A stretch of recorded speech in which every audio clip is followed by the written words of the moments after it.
તરફથી 2 કોલ છે, બંને બાય તરફ છે. કશે ને કશે અમને એવું લાગી રહ્યું છે કે ઓવરઓલ માર્કેટની સ્ટોક સ્પેસિફિક તેજી કન્ટિન્યુ રહેશે. અને આ સ્ટોક સ્પેસિફિક તેજીમાં અમને એવું લાગે છે કે લાર્જ કેપ કશે ને કશે માર્કેટને બચાવશે. તો ઓવરઓલ પહેલો મેટલ સેક્ટરમાંથી છે. વીડીએલ તમે વેદાંતાનો ચાર્ટ જોશો તો છેલ્લા 4 એક દિવસથી કન્સોલિડેટ થઈ રહ્યો છે. હાર્ટ ઓફ હાર બોટમ પેટર્ન બની રહી છે. નો ડાઉટ 100 દિવસની મૂવિંગ એવરેજનું એક રેઝિસ્ટન્સ છે 460 ની આજુબાજુ. પરંતુ જે રીતે 450 ની આજુબાજુનો બેઝ બન્યો છે, ડેફિનેટલી કરંટ માર્કેટ પ્રાઇસથી 450 ની આજુબાજુ કોઈ પણ ઘટાડો આવે, લોંગ કરીને જવું જોઈએ. 1 થી 2 દિવસમાં 470 સુધીના ટાર્ગેટ આવે એવું અમને લાગી રહ્યું છે. અને 440 એઝ અ સ્ટોપ લોસ આપણે રાખવાનો રહેશે. તો 440ના સ્ટોપ લોસની સાથે વીડીએલ આપણે લોંગ કરવાનો રહેશે 470ના ટાર્ગેટ માટે. નેક્સ્ટ જે કોલ છે રિલાયન્સનો છે. રિલાયન્સના તમે ડેલી ચાર્ટ ઉપર જોશો તો એક ત્યાં ફોલિંગ ચેનલ બ્રેકઆઉટ આપણને જોવા મળશે. સાથે સાથે ઇન્ટરડે ચાર્ટ તમે જોશો તો એક કપ એન્ડ હેન્ડલ પેટર્ન પણ બ્રેકઆઉટ આપણને જોવા મળી રહ્યું છે. તો કશે ને કશે રિલાયન્સની ઉપર પણ તમે ધ્યાન રાખી શકો છો.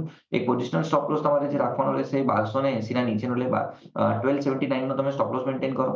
કરંટ માર્કેટ પ્રાઇસથી તમે લોંગ કરીને જાઓ અને જે રીતના ચાર્ટ પેટર્ન છે, અહીંયા જો તમે 3 થી 4 દિવસ આપો તો 1340 થી 1350 સુધીના ટાર્ગેટ આવી શકે એમ છે. તો 1340ના ટાર્ગેટ માટે લોંગ કરવાનું રહેશે 1279ના સ્ટોપ લોસની સાથે રિલાયન્સ. ઓકે, તો રિલાયન્સ